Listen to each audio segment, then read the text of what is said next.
E olha, por falar em café, hoje tem mais um episódio da série Um Café, Uma História. E aí eu vou conversar com a Maria Tereza. Maria Tereza é cafeicultora, ela tem o café no DNA. Aí você acompanha um pouquinho das imagens, né, que nós fizemos lá na fazenda dela. E ela vai contar pra gente como foi superar um dos momentos mais difíceis de toda essa trajetória do café. Daqui a pouquinho eu vou te apresentar a Maria Tereza. A gente segue o mês falando sobre o Setembro Amarelo, as consequências do estresse no trabalho, a prevenção ao suicídio, alerta de baixa umidade do ar, né, em metade do estado. Você vai saber quais são as cidades da nossa região que estão numa situação crítica. É a nossa Manhã Paranaíba. Eu sou Mônica Cunha, peço sua companhia até às 8 horas e 40 minutinhos com o nosso Manhã Total, que já está começando. Hoje em Uberlândia tem um encontro para conversar sobre o apadrinhamento afetivo. É para famílias que queiram acolher crianças e adolescentes que, por uma razão ou outra, como medida de proteção, foram afastadas de suas famílias biológicas. É hoje à noite e ainda é possível participar. Em Uberlândia, todos os anos, 2 cursos para quem quer ser padrinho afetivo e 3 para quem quer participar do programa Família Acolhedora. Eu vou conversar com a psicóloga coordenadora do programa de apadrinhamento afetivo, é a Lorena Candelori. Conta pra gente por que é tão importante que as pessoas se envolvam, podem de fato estar mudando a vida de uma criança ou de um adolescente, né?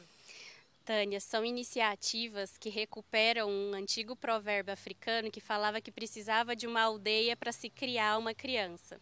Então, tanto o Serviço de Família Acolhedora quanto o Programa de Apadrinhamento é um convite para a comunidade para a gente se envolver junto a essas crianças e adolescentes que estão crescendo afastados de sua família de origem por uma medida de proteção. Então, uma pessoa que deseje fazer algo por uma criança ou adolescente que mesmo tão pequeno vem sofrendo, né, de violações de direito, violências, negligências, abandono, ela pode se envolver ou se tornando uma família acolhedora ou um apadrinhamento. Esse curso vem para explicar essa diferença e para poder mostrar para a comunidade como que podem se envolver de alguma forma efetiva, né, que impacte essas crianças e adolescentes. Algumas pessoas doam tempo, têm apoio financeiro, principalmente a questão do amor. Isso. Nesse momento, o programa de apadrinhamento vai fazer, né, a preparação para aqueles que têm interesse na modalidade afetiva. E, nesse sentido, o apadrinhamento afetivo vem para aquelas crianças e adolescentes que já estão esperando uma família adotiva, que pode ser que não vai chegar, por causa do perfil. Então, o apadrinhamento afetivo é a chance de convivência familiar e comunitária dessas crianças, na figura de padrinhos, pessoas de referência que desejam fazer parte da vida dela, não só durante o período de acolhimento, mas durante toda a vida. Hoje tem evento de lançamento, uma abertura, e as pessoas interessadas vão poder se inteirar do que fazer, como é que é esse ingresso nos programas? Isso, o serviço de acolhimento familiar, o Família Acolhedora, é uma prioridade dentro dos serviços de acolhimento. Isso porque vários estudos já determinaram que é crescendo numa família com aquele cuidado personalizado, pessoalizado, que a criança tem mais condições de se desenvolver. Então, hoje em Uberlândia, a gente carece, né, de famílias que venham a acolher essas crianças e adolescentes durante o período, né, de decisão judicial em que se determina para quem vai a guarda dessa criança, e também o apadrinhamento afetivo que pode acontecer nesses casos em que já foi decidido que essa criança vai para adoção e essa família talvez não vai chegar. Então, é um evento de abertura para a gente convocar toda a comunidade para se ingressar nessas iniciativas que podem verdadeiramente transformar a vida de crianças e adolescentes. E o endereço do evento hoje, telefone de contato? Estão todos convidados então, e o evento vai ocorrer na Avenida Rondon Pacheco, número 2000, e mais informações as pessoas podem ter nas nossas redes sociais, apadrinhamento _UD ou então família acolhedora _Uberlândia. Muito bem, se você se interessou, qualquer informação, pode me chamar aqui no nosso WhatsApp que eu passo para vocês, combinado assim? Segunda-feira, a gente se prepara para mais uma semana com entusiasmo, com ânimo. Para algumas pessoas pode ser Ao contrário, às vezes elas estão muito sobrecarregadas de atividades, estão insatisfeitas, é muita preocupação que vem carregando, um turbilhão de sentimentos e um peso, né? E tudo isso leva ao esgotamento físico e mental. E nós estamos no Setembro Amarelo, quando se fala, se trabalha muito, né, a questão da prevenção ao suicídio. E aí a gente se pergunta, qual o peso do trabalho nesse quadro, nessa realidade? Essa é a conversa de agora, no Manhã Total, e eu estou recebendo a médica do trabalho com certificação internacional em gerenciamento do estresse, a doutora Joyce Ferreira. Joyce, prazer te receber aqui novamente, viu? Obrigada por ter vindo. O prazer é meu, eu que agradeço essa oportunidade de poder conversar um pouquinho com as pessoas através desse canal. E você está de amarelo, de amarelo. Né, trazendo a importância desse mês para a gente discutir e ajudar. E qual é o peso do trabalho quando a gente fala na prevenção ao suicídio? O trabalho, na verdade, a gente tem aquela frase, né? O trabalho edifica o homem. Uhum. E nessa linha, como sobrevivência, né? Como sustento da família, acaba que sim, o trabalho tem um peso para cada um de nós, para todos nós. Uhum. E quando se fala em doença, transtornos mentais, claro que esse peso ele se faz mais importante porque o processo de adoecer, como que eu posso estar doente e trabalhar, ele leva a um afastamento, né? Mas a grande questão, Mônica, é quantas oportunidades que a gente tem de prevenir esse processo de adoecimento e muitas vezes nós negligenciamos todo esse processo. Uhum. Quais são, é interessante você trazer isso, já que a gente trabalha sobre, a gente trabalha a questão da prevenção. Quais são essas oportunidades? Como não negligenciar? Né? E eu estava lendo agora há pouco, antes da nossa entrevista, um especialista dizendo que quando a pessoa adoece, se ela precisa descansar, parece que é sinônimo de fraqueza. Né? Isso. Ainda existe, sim, esse preconceito, falar de doença mental, e quando a gente recebe esse paciente doente, principalmente no ambiente da empresa, ele sente-se muito envergonhado de estar naquele processo. Por mais que a gente tenha evoluído nessa questão, as empresas têm trazido muito o tema, têm reconhecido, mas a gente percebe que é muito sutil essa questão do preconceito, da vergonha, né? Uhum. Mas essas oportunidades que a gente tem é perceber muito precocemente os sinais, os primeiros sinais de estresse, a gente, e nesse momento a gente começar a fazer alguma coisa. O que geralmente acontece é que a gente adia muito, deixa para depois, e a gente não percebe que a doença, ela é realmente um processo, e eu insisto nisso, porque a gente não percebe. Ou então a gente percebe, mas pensa, deixa para lá. E a doença mental, pelo fato dela não ser palpável, né, você não pega, você não tem uma febre que você mede a uma temperatura. Você não tem uma dor de cabeça que você toma um analgésico e passa. A doença mental, ela vem todos os dias um pouquinho por um desalinhamento de todo um processo de vida. E aí a gente traz as necessidades humanas, né, que eu sempre falo. Qual necessidade humana minha que eu estou deixando de atender? Isso é importante pensar, né? E nesse gerenciamento do estresse, né, você que tem todo esse trabalho, todo esse estudo, você falou muito assim, às vezes a gente negligencia os sinais, deixa para lá. O que é importante? Tanto eu que estou ali trabalhando, né, quanto quem está na empresa, né? O que é importante perceber para já, como diria minha avó, acudir a tempo? Então, é muito comum a gente encontrar pessoas que não estão felizes onde estão. Exatamente. E aquele trabalho não faz sentido para ela. E esse não fazer sentido, muitas vezes, é por uma falta de reconhecimento. E aí entra a questão das relações. Mônica, seguramente nesses quase aí 15 anos dentro de empresa, o que eu pude perceber é que o problema ele começa com as relações. Não só dentro do trabalho, mas também fora dele. Mas como a gente está falando do trabalho, vamos ficar no ambiente de trabalho. Ali, muitas vezes, é um superior que não reconhece um trabalho que foi feito ou que não consegue enxergar uma dificuldade daquela pessoa ou, pasmem, né? A pandemia amenizou um pouco isso, ou até não enxergar aquele indivíduo como uma pessoa. Ah, sim. Né? A relação aos pares, então, às vezes, não é só o chefe, o superior, às vezes é uma relação de par, é de um colega que atrapalha todo aquele movimento do trabalho, né? E de entrega de função, não existe a parceria, existe a competição. E isso tudo faz adoecer. E às vezes a gente percebe aí de novo aquele peso. Eu tenho que trabalhar, eu tenho que conseguir, eu não posso perder o meu emprego.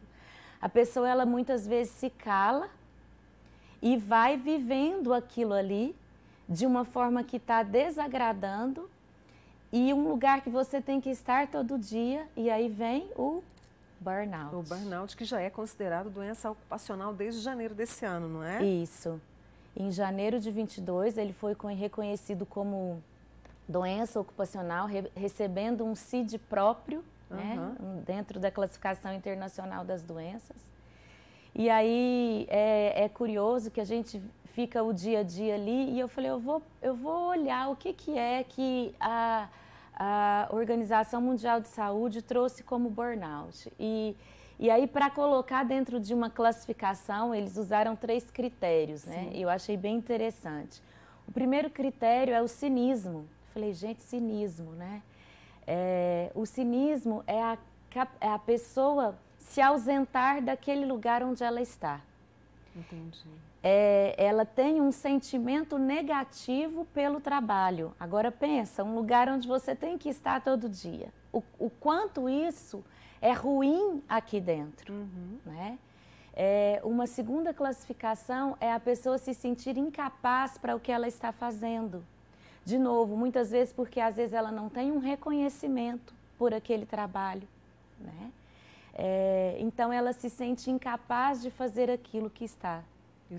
E a terceira é a exaustão, a falta de energia. Não se tem mais interesse, não se tem mais alegria, não se tem o ânimo. E é muito interessante essa conversa com a doutora Joyce, que a gente teve, né, nesse Setembro Amarelo, e ela veio, né, trazendo isso no corpo, o tanto que é importante a gente prestar atenção nos nossos sinais, olhar um para o outro dentro das empresas, né, Joyce, para que a gente tenha no futuro mais pessoas tranquilas, né? É isso. Obrigada, viu, Joyce? Obrigada a você. Prazer te ter aqui. Eu queria Volte mais vezes. Te dar deixar uma pequena mensagem, que a gente tem 3 desafios. Eu falo que a saúde integral é mente, corpo e espírito. A mente, o desafio da nossa mente é aquietar. O do nosso corpo é movimentar. E do nosso espírito é elevar-se. Serviu para reflexão para mim, para vocês, e a gente vai anotar essa frase. Eu vou até pedir para ela gravar para a nossa rede social, para que a gente não se esqueça. Na verdade, vamos mudar a frase, para que a gente se lembre todos os dias. Joyce, gratidão. Obrigada. Gratidão. Obrigada a você. Doutora Joyce Ferreira conosco, médica do trabalho, também em saúde integral e em gerenciamento do estresse. Eu vou junto com ela para o intervalo, esperando você na volta para mais um episódio da nossa série Um Café, Uma História. Tá imperdível, viu, Joyce? Te espero na volta.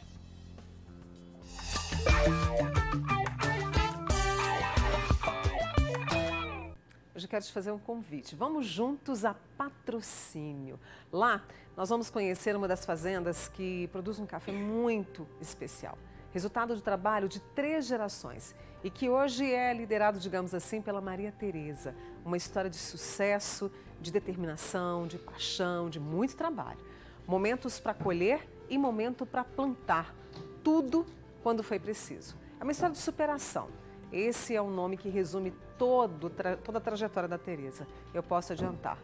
Uma história com cheiro de um bom café.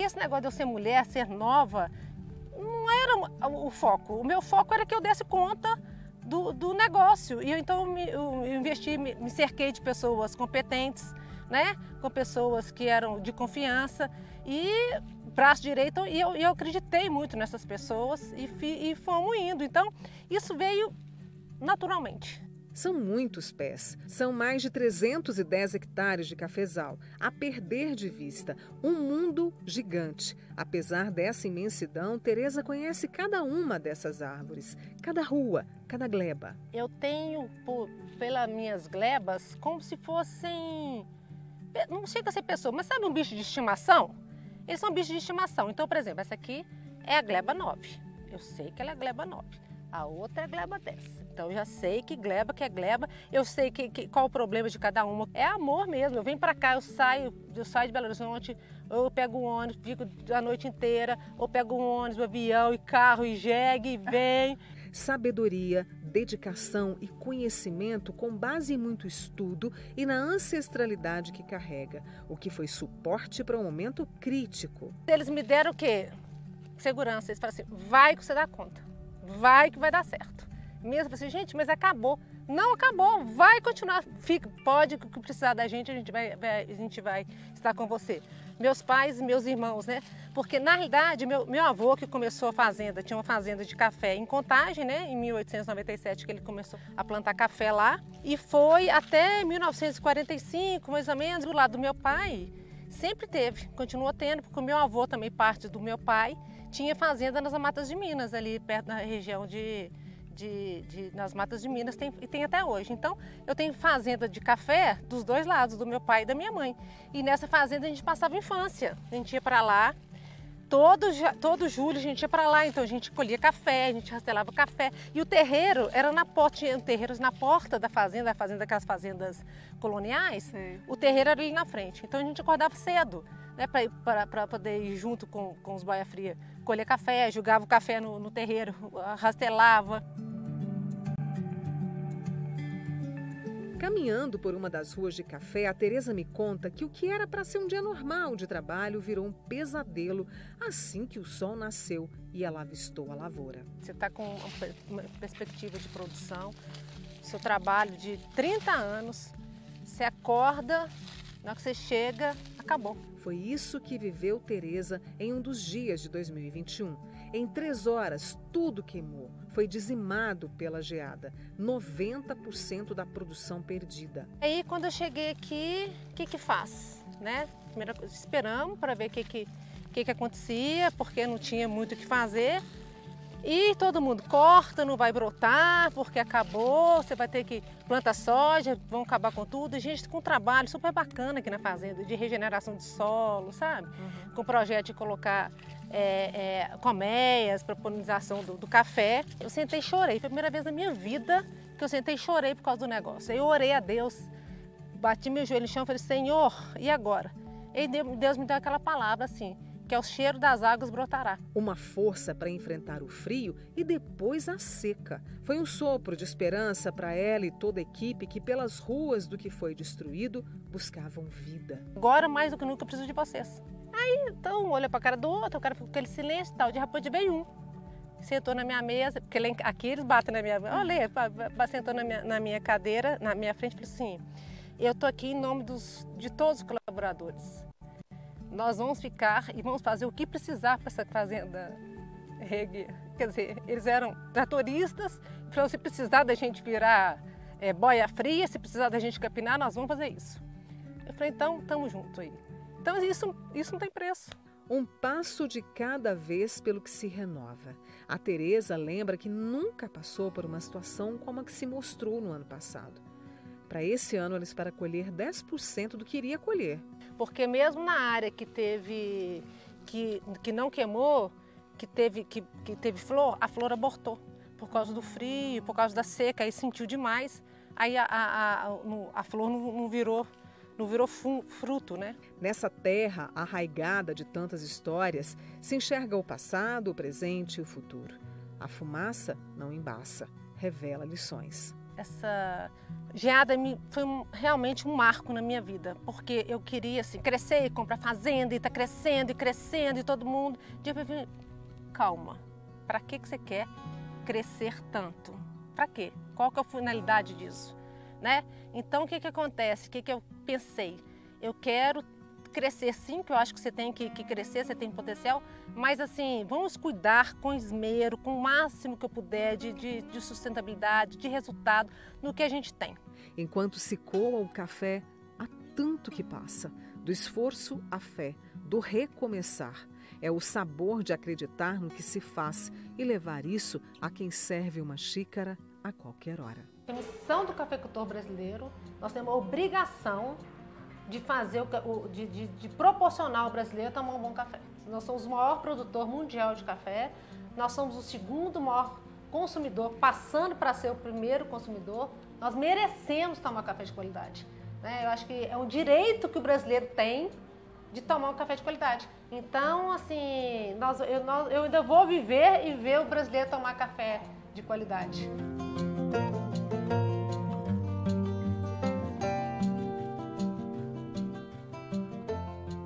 Um beijo, Maria Tereza, Lelê. Obrigada por me contar toda a sua história e compartilhar a sua história com a gente aqui no Manhã Total. Viu? Um grande beijo a você e todos aí da Fazenda, toda a família, tá? E você que acompanhou, que tem acompanhado, quer conferir mais dos bastidores da gravação da série Um Café, Uma História? A gente tem muito para te mostrar, tá? Tá vendo esse QR Code? Cadê o QR Code aí na telinha para os nossos amigos? Ah, tá.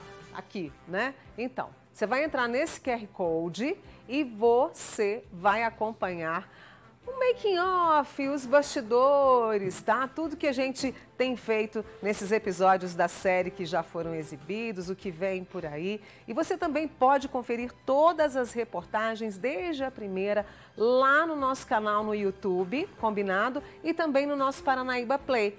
Se você já tem o aplicativo, é facílimo. Se não tem, baixa o aplicativo para que você possa conferir do making off, as reportagens, está tudo lá disponível para vocês. Ah, e faz o seguinte também, compartilha com a família, compartilha com os amigos, eles precisam ver esse material tão bacana, né?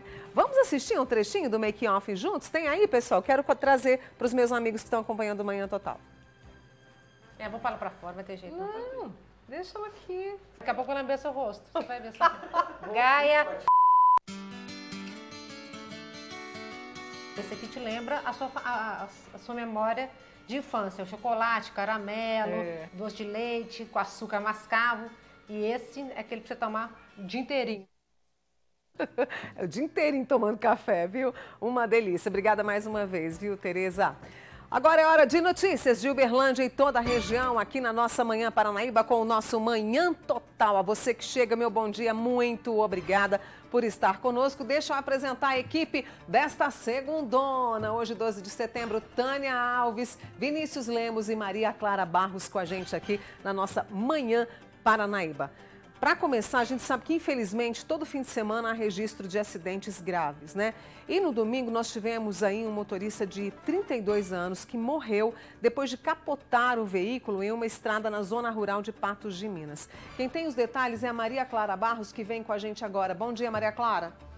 Bom dia para você, Mônica. Bom dia a todos que nos acompanham. Infelizmente, a gente começa o dia, com essa notícia triste, a morte de um rapaz, de 32 anos, muito jovem, infelizmente, por conta de um acidente que aconteceu ali entre os distritos de Areado e Major Porto, no município de Patos de Minas. Uma testemunha, Mônica, estava dormindo ali numa fazenda próximo ao local do acidente, ouviu o barulho, foi até lá e encontrou, então, esse motorista já inconsciente. Como não havia testemunhas, ninguém viu, de fato, o acidente, infelizmente, a polícia não sabe como foi a dinâmica. A Polícia Civil esteve lá, a perícia da Polícia Civil vai investigar o que poderia ter acontecido. A polícia imagina que ele tenha perdido o controle do veículo e capotado várias vezes. Ele chegou a ser socorrido pelos militares do Corpo de Bombeiros, levado para o hospital, mas infelizmente não resistiu. Mônica. Que tristeza, uma tristeza. E infelizmente as estatísticas dessa violência no trânsito. Muito obrigada, viu, Maria Clara? Gente, o tempo está muito seco. Realmente é para você fazer isso mesmo, viu? Olhar bem aqui para mim, porque tem alerta de tempo muito seco para metade do estado. Metade de Minas Gerais está sob alerta, porque a umidade relativa do ar está muito baixa. Eu senti isso na pele ontem. A informação é do IMET, o Instituto Nacional de Meteorologia. E a gente vai saber mais agora com a Tânia Costa. Tânia, eu vou te falar a verdade. Ontem de manhã eu fui fazer uma atividade física. Ô menina, eu vou te dizer, não tinha ar para respirar. A sensação é assim, cadê? Onde é que foi parar o ar? Tamanha a umidade relativa, né, baixa. Bom dia para você. Mônica, a gente ainda olha para o céu, olha para o ar e vê a poeira, né? Em algumas situações a gente vê até alteração na cor, não tem aquele azul total, né? Um bom dia, sim, para você, Mônica, para todos que nos acompanham. E olha, em 67 cidades mineiras a situação de alerta ainda é maior, viu? E tem cidades na nossa região onde o Instituto levanta aí a questão de risco. A gente está falando de umidade relativa do ar em torno de 12%, isso é muito baixo. Olha aqui, na nossa região, municípios de Abadia dos Dourados, Brasilândia de Minas, Coromandel, João Pinheiro, Lagamar, Paracatu, Patos de Minas e Vazante, esses municípios estão nesta lista. A gente vê aí perigo para a saúde, todo mundo tem que se hidratar muito, proteção solar. Essa sensação de desconforto, ela é muito grande, a gente não descansa, às vezes não dorme direito. E os bombeiros receberam no sábado e domingo, viu, Mônica, mais de 200 chamados para combater incêndio em vegetação. Mônica. Muito obrigada, Tânia, trazendo esse alerta, então, em algumas das cidades aqui da região que estão nessa situação crítica, então todo cuidado é pouco até que a chuva venha. Eu quero lembrar vocês que na semana que vem nós temos aí a primavera, é isso mesmo? Estou fazendo as contas aqui com a cabeça, é isso mesmo. Na semana que vem a gente tem a primavera e tomara que a chuva venha para diminuir esse desconforto, né? Essa sensação tão desagradável. Vamos falar agora sobre vacinação. Mais de 4.600.000 doses da vacina contra a paralisia foram aplicadas desde o começo da campanha no Brasil. Reforçando, ela foi prorrogada até o dia 30 de setembro. Por quê? Porque a adesão está muito baixa. É uma luta aí para fazer com que essas crianças, né, menores de 5 anos, sejam vacinadas, né, Vinícius? Bom dia para você.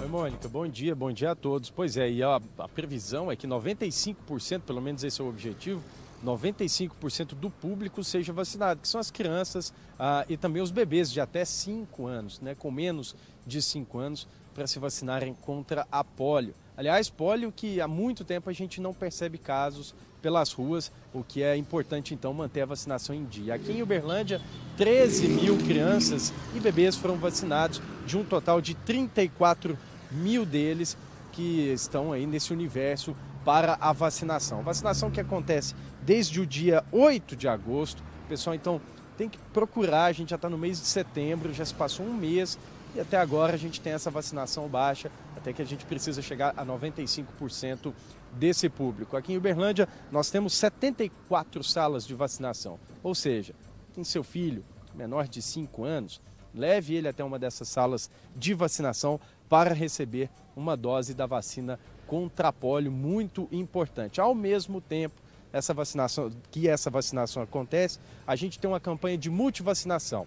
Essa visa um público de até 15 anos, menores de 15 anos, para que eles façam a atualização do cartãozinho de vacina. O que estiver faltando pode fazer a vacinação, mas assim, a polio é muito importante, levar o filho para receber uma dose. A campanha de multivacinação também é importante, mas essa é uma criança muito pequenininha, então ela precisa receber as primeiras doses das primeiras vacinas, que elas vão se multiplicar aí pela vida. A gente sabe que durante muito tempo a gente tem que se vacinar. Mônica. Obrigada, viu, Vinícius? É importante esse alerta que você reforça, porque as pessoas às vezes se esquecem das consequências graves que né, que a criança tem quando não é vacinada contra a paralisia infantil. Então, para reforçar, até o dia 30 de setembro, leve a sua criança aí menor de 5 anos para receber essa dose tão importante. E nos Estados Unidos, nós estamos também uma preocupação.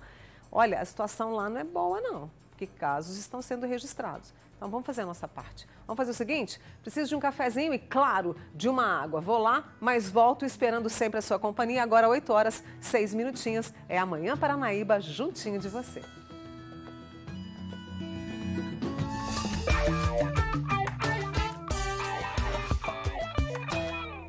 Estamos de volta com você nesta segunda-feira, hoje 12 de setembro, reforçando. Vai sair de casa? Nos leve pelo Paranaíba Play, o nosso aplicativo. Você com a gente aqui na palma da mão para conferir a nossa programação local ao vivo. E depois você pode rever as entrevistas, as reportagens. Paranaíba Play. Baixe. É muito simples e de graça, tá?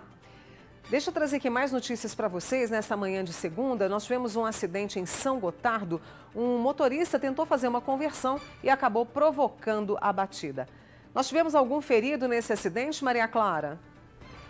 Não, Mônica, felizmente ninguém se feriu, foi mesmo um susto, viu? O acidente aconteceu ontem à noite em São Gotardo, no bairro Agrovila. Um dos motoristas contou que seguia ali pela Avenida Abaeté, quando o outro motorista seguia em alta velocidade. Ele tentou fazer uma conversão, mas não conseguiu frear. Eles acabaram colidindo. E a polícia foi chamada até o local, eles fizeram o teste do etilômetro, nenhum dos dois havia consumido bebidas alcoólicas. Os carros também estavam com tudo, documentação correta, tudo certo, eles acabaram sendo liberados. Felizmente, nesse caso, foi apenas um susto. Mônica. Obrigada, Maria Clara. Então, trazendo aí esse acidente registrado em São Gotardo. Nós tivemos mais acidentes no fim de semana. 5 pessoas ficaram feridas em um acidente em Patos de Minas. 2 delas ficaram presas às ferragens. O Vinícius Lemos conta pra gente como é que foi essa batida, Vini. Olha, o acidente foi causado porque a motorista que estava no carro, né, que estava pilotando o carro, acabou avançando um sinal de pare e bateu nessa motocicleta. As 2 pessoas que estavam na moto, apesar de estarem conscientes, ficaram no chão depois da batida, e chamou bastante atenção porque as 3 pessoas no carro também tiveram ferimentos, como você disse, 5 feridos. A motorista estava com sangramento no rosto e os 2 passageiros ficaram presos às ferragens. Os passageiros têm 24 e 43 anos. Todo mundo recebeu atendimento ali no local e depois os 5 foram encaminhados para o hospital regional. Mais uma informação importante nesse caso: a motorista só tinha habilitação A, ou seja, CNH-A, que dá o direito dela dirigir, dela pilotar apenas motos. Ela não poderia estar no volante. Nesse caso aí, acabou causando esse acidente e apesar disso tudo, os veículos estavam com a documentação em dia. Mônica. Obrigada, viu, Vinícius? É preciso que a gente reveja o nosso comportamento no trânsito, porque não está fácil. Não está fácil. E se não tem habilitação, não está habilitado, né, para dirigir. Simples assim. É preciso respeito às regras de trânsito. Infelizmente, nós tivemos aí, olha, um crime registrado na região. Uma mulher de 30... Aliás, daqui a pouquinho eu trago essa notícia para vocês de um crime registrado aqui na região. Agora nós temos o seguinte caso. Uma mulher de 33 anos quebrou as mesas de vidro de uma agência bancária no centro de Uberlândia. Vamos tentar entender essa história. Os estilhaços de vidro ficaram espalhados pelo chão. Foi preciso fechar as portas e suspender o atendimento para evitar que alguém se machucasse. A depredação foi nesta agência que fica na Avenida Afonso Pena, no centro de Uberlândia. Segundo a PM, uma mulher de 33 anos procurava por atendimento presencial, mas foi informada pelos funcionários que aos fins de semana só havia atendimento nos caixas eletrônicos. Ela até tentou usar o dispositivo, mas não conseguiu o que queria e ficou bastante alterada. Então nós fomos acionados, segundo informações, havia uma pessoa quebrando, depredando o Banco do Brasil. Nós deslocamos até lá para verificar a situação e deparamos com uma mulher de 33 anos, ela já estava mais calma e o vigilante passou para a gente a seguinte situação, que ela chegou, perguntou se o banco estava em funcionamento, ele falou que não, ele informou ela, passou o horário de funcionamento, falou que é de segunda a sexta, e então ela se direcionou até um caixa eletrônico. Ela operou esse caixa e depois de operar o caixa ela falou o seguinte: bom, se não tem dinheiro para mim, então pode chamar a polícia que eu vou ser presa agora. Segundo informações da Polícia Militar, por volta das 9 horas da manhã, a mulher de 33 anos chegou aqui na agência descontrolada. Ela quebrou 5 mesas de vidro. Por sorte, nem ela, nem os outros clientes que estavam aqui no local se feriram. Ela foi até uma daquelas mesas que fica no centro, né, da agência que o pessoal usa para poder escrever nos envelopes, e ela tombou essa mesa. Como a mesa tem um tampo de vidro, aquele vidro temperado, ele caiu, estilhaçou, e ela fez isso com cada uma das mesas que estavam no local. Um total de 5 mesas e também um suporte que tem um informativo que era de vidro também. Após a quebradeira, a mulher foi presa e encaminhada para a delegacia, onde segue à disposição da Justiça. Empresas públicas, seja municipal, estadual ou federal, nesse caso, quando se danifica o patrimônio, cabe o flagrante. E aí nós chegamos, efetuamos a prisão dela e conduzimos até a delegacia. Lembra que eu falei para vocês de um crime registrado aqui na região? Então, um homem matou a golpes de faca o namorado da ex-companheira, isso foi em Patrocínio, ontem à noite. A Tânia Costa está de volta com informações sobre esse crime bárbaro, né, Tânia? Bárbaro, Mônica, foi no bairro Serra Negra. A mulher contou que estava na casa do atual namorado quando o ex chegou, estava armado de faca, chamou no portão e aí o atual namorado pegou um facão. Teve briga entre os dois. Quando a polícia chegou, uma situação triste, né? Porque o atual namorado caído no chão, com vários ferimentos, já inconsciente, o outro também ferido. A mulher entrou no meio da briga para tentar apartar ali, controlar a situação, mas sem sucesso. Os médicos confirmaram a morte dessa vítima, né, deste homem no local mesmo. Entre outros ferimentos, ele tinha um ferimento no peito e um na região do abdômen. Mônica. Nossa, que horror, que horror.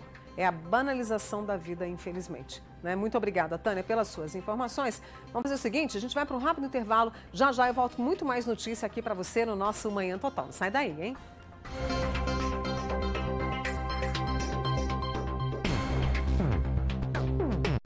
Um princípio de incêndio assustou quem frequenta uma lanchonete na rodoviária, em Patrocínio. A Tânia Costa está de volta conosco agora. Tânia, o que foi que aconteceu? Que susto, hein? Segundo os bombeiros, Mônica, o fogo começou na mangueira, atingiu um botijão de gás, o forno e uma tábua de madeira que estava ali no local. Então foram utilizados extintores ali para acabar com esse fogo. O botijão foi retirado e, felizmente, não há notícias de feridos, viu, Mônica? Mas um susto enorme, né? Não dá para brincar com o fogo. Obrigada, viu, Tânia, pelas suas informações.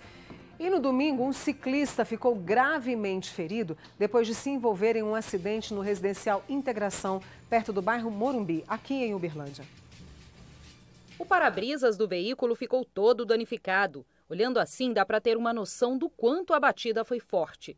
O acidente, envolvendo um carro e uma bicicleta, aconteceu próximo a esta rotatória na Avenida Solidariedade, esquina com a rua Nova Era, no setor Residencial Integração. Segundo a motorista do veículo, ela seguia por volta das 9 horas da manhã de domingo, aqui pela Avenida Solidariedade, quando um homem de bicicleta de aproximadamente 50 anos invadiu a pista.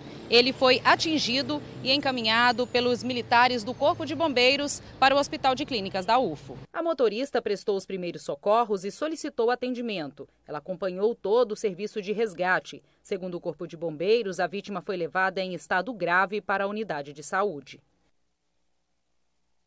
5 minutinhos, informações que a Maria Clara traz sobre esse acidente registrado aqui em Uberlândia. Aliás, o trânsito, eu sei que o trânsito no país não vai lá muito bem, mas aqui em Uberlândia a situação não está boa não, gente. Nós precisamos ter um pouquinho mais de cuidado, viu, Rafael dos Anjos? Bom dia! Gente boa! Bom dia! Precisamos de educação no trânsito, né? Olha, eu vou te falar, sábado eu passei um susto atrás do outro. E é assim todas as vezes, com todas as pessoas. Quando a gente entra num grupo de conversa, todo mundo fala, nossa, olha, fui passar não sei aonde, aconteceu isso, aconteceu aquilo.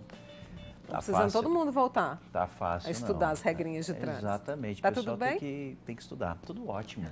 Ótima semana para você. Como é pra que nós, você tá? Tudo certinho? Tá tudo certinho. Então, eu vim aqui hoje para saber se você confessa para mim, tá? Confesso. Você não... Eu não tenho segredo com os meus amigos. Você ganhou na loteria, Mônica? Ô, meu amigo, ganhei não.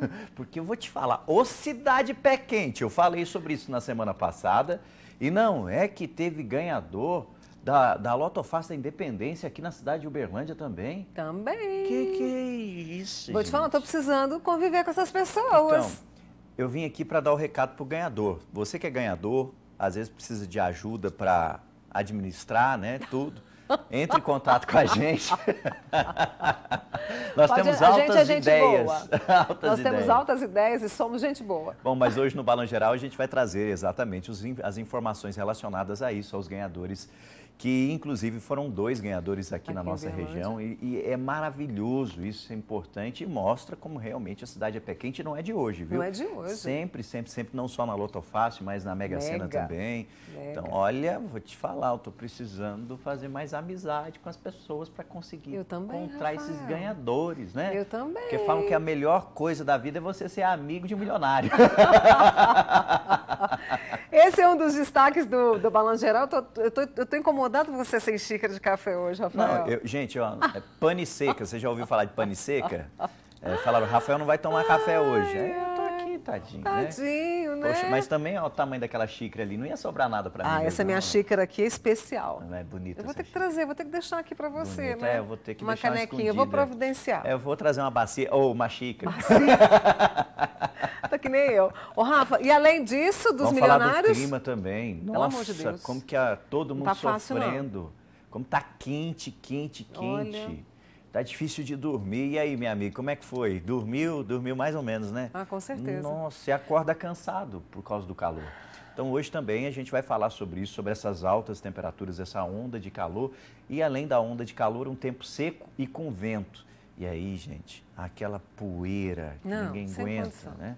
Então, hoje também é assunto do nosso Balanço Geral e, evidentemente, os outros ocorrências que nós tivemos no fim de semana aqui na nossa cidade, também na nossa região.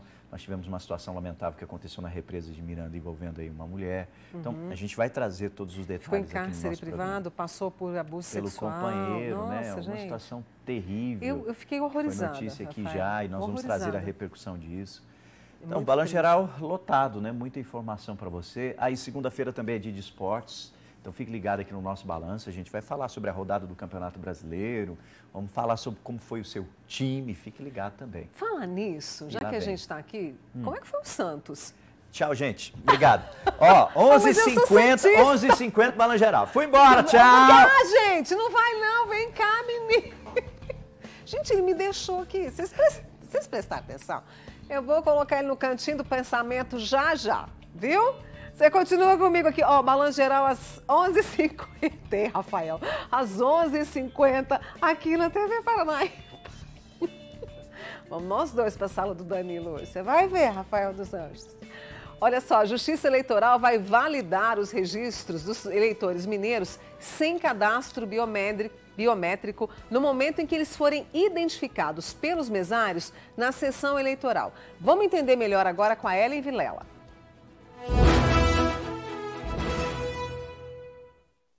Oi, Mônica, um bom dia para você, bom dia a todos.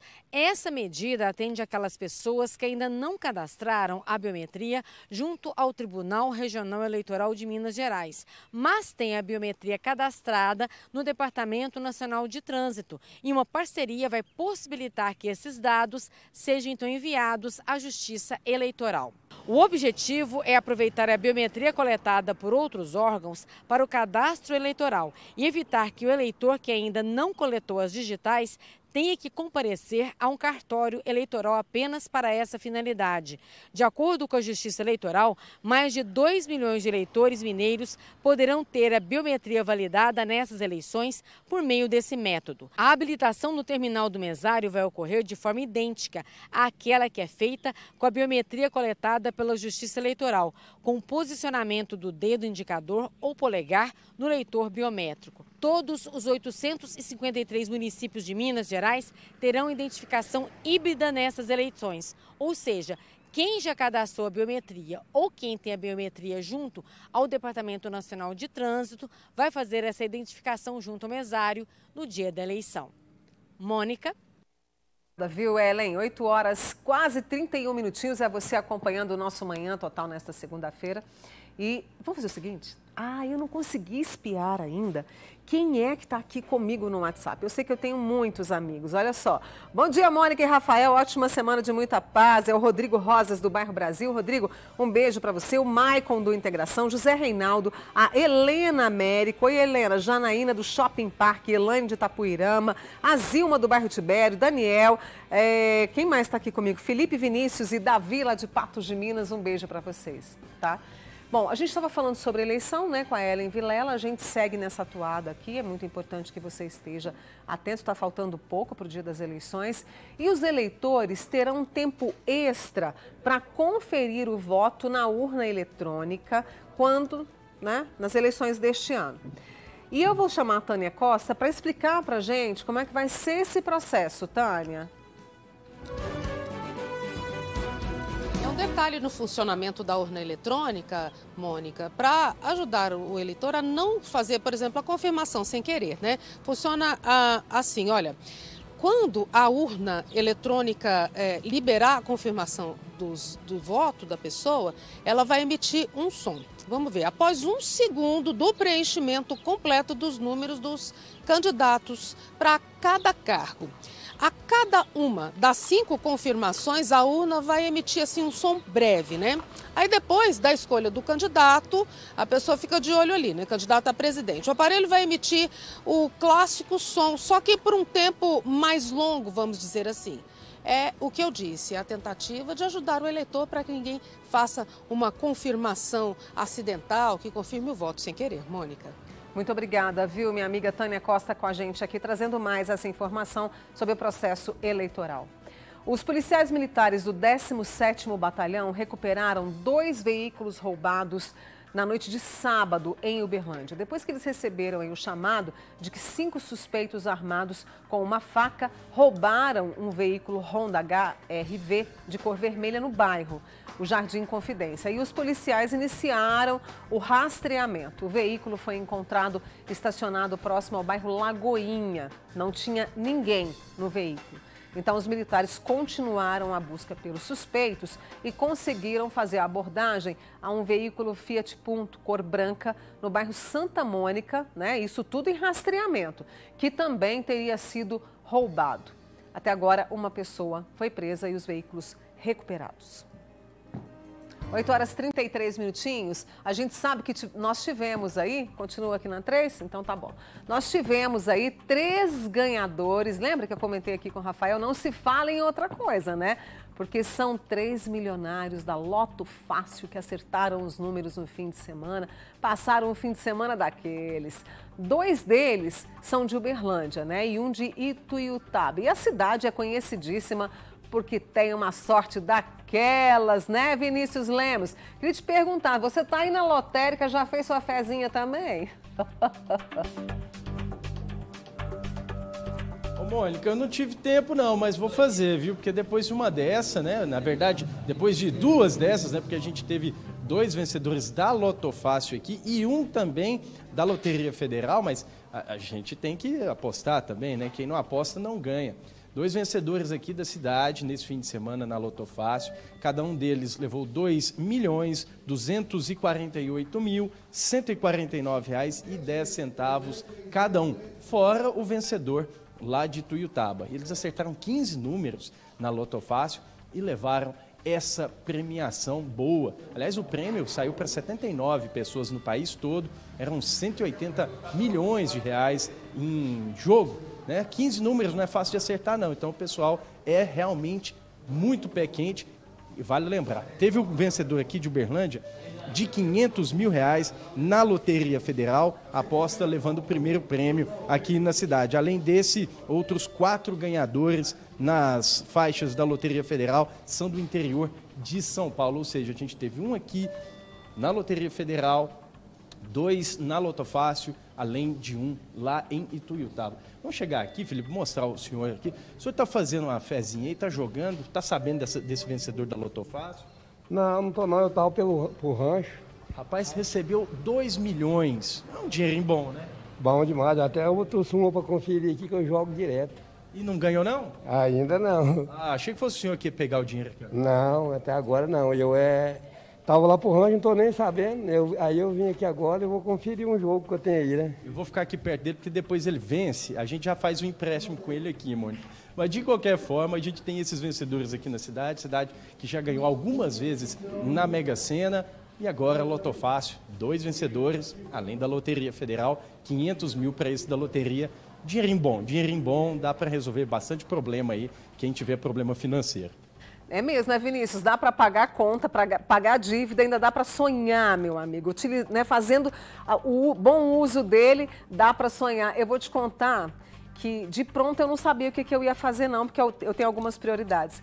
Mas eu ia realizar um sonho, ouvindo você conversar com esse senhor, eu ia realizar um sonho antigo que eu tenho. Depois eu te conto, tá bom? E essa lotérica, você está no Luizotti, né, Vinícius? Que foi onde saiu o prêmio. Exatamente, a gente tem essa lotérica aqui no Luizotti e uma no Oswaldo Rezende aqui na cidade. Foram as duas pé quentes, né, aqui na cidade, pés quentes aqui na cidade, em que os vencedores da Lotofácil fizeram os jogos e receberam os prêmios de mais de 2 milhões e 200 mil reais. É um dinheiro alto, dá para fazer um investimento bom. Dá mesmo. Obrigada, viu, Vini? Eu tenho certeza que o movimento nas lotéricas essa semana aqui em Uberlândia vai aumentar, mais gente atrás da sorte aí, né? 8h37 minutinhos. Já ouviu aquele ditado? Sabe aquele ditado, a vaca foi pro brejo? Bom, nesse caso, quem caiu no brejo foi um cavalo, coitado. O 5º pelotão de bombeiros de Patrocínio foi chamado ali na rua Benedito Santos, no bairro Enéas Ferreira de Aguiar, para retirar um cavalo que estava atolado em um brejo. O animal estava com as 4 patas nesse atoleiro, não conseguiu sair, ficando apenas com a cabeça para fora. Aí os bombeiros, usando técnicas de salvamento, conseguiram ali, né, com jeito, soltar as patas e arrastar o animal para um local seguro. O cavalo, que se chama Moeda, não se feriu e foi entregue ao dono. Foi só um susto, ainda bem, se cuida, Moeda, e um abraço aí aos meus amigos bombeiros lá da região de Patrocínio. Viu? Deixa eu mandar mais abraço para Edna, lá do Nossa Senhora das Graças. Mônica, adoro o programa, eu fico muito feliz em saber, porque, olha, a gente faz com todo amor e com todo carinho, com muita responsabilidade para vocês. Boa semana, Mônica, semana abençoada. Marília, Juscelino e a Rebeca com a gente aqui. Vamos para Entre um Café e Outro?